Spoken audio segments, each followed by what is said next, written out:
আমলাতন্ত্রটা সবসময় জনগণের থেকে একটা দূরত্ব বজায় রেখে চলতো।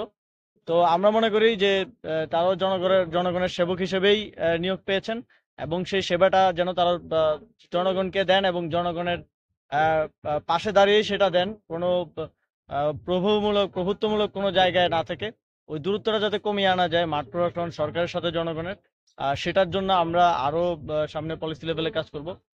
সামনে যেন এই দূরত্বটা কমে আসে এবং আমরা যাতে এই অভিযোগগুলো যাতে না থাকে যে তথ্যের ঘাটতি কিংবা তাদেরকে পাওয়া যায় না, এই অভিযোগগুলো যাতে আর সামনের দিনে না থাকে সেজন্য আমরা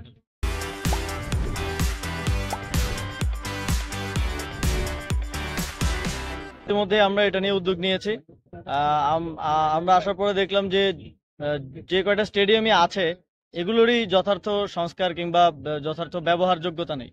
সে জায়গা থেকে আমাদের প্রাথমিক লক্ষ্য হচ্ছে এগুলোকে সংস্কারের মাধ্যমে ব্যবহারযোগ্য করে তোলা। অলরেডি বিসিবি আমাদেরকে একটা তালিকা দিয়েছে সারা দেশের 9টা স্টেডিয়াম ইন্টারন্যাশনাল পর্যায়ের, যেগুলো কখনো কখনো ইন্টারন্যাশনাল খেলা হতো।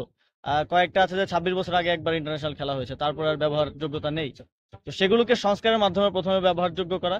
নতুন স্টেডিয়ামের কথা আপনারা জানেন, আমাদের যে আর্থিক অবস্থা আছে, আমাদের কিছু আরো প্রায়োরিটিজ আছে।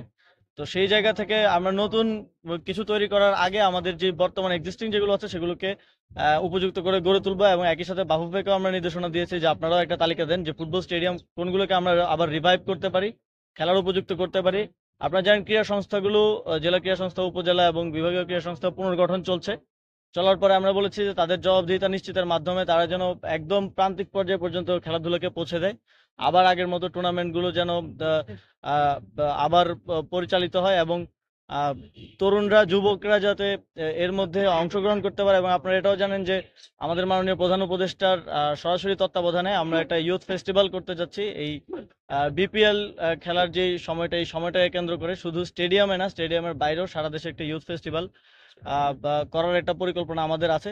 এবং সকলকে, যুবকদেরকে, তরুণদেরকে এর সাথে সংযুক্ত হওয়ার জন্য আমাদের আহ্বান থাকবে।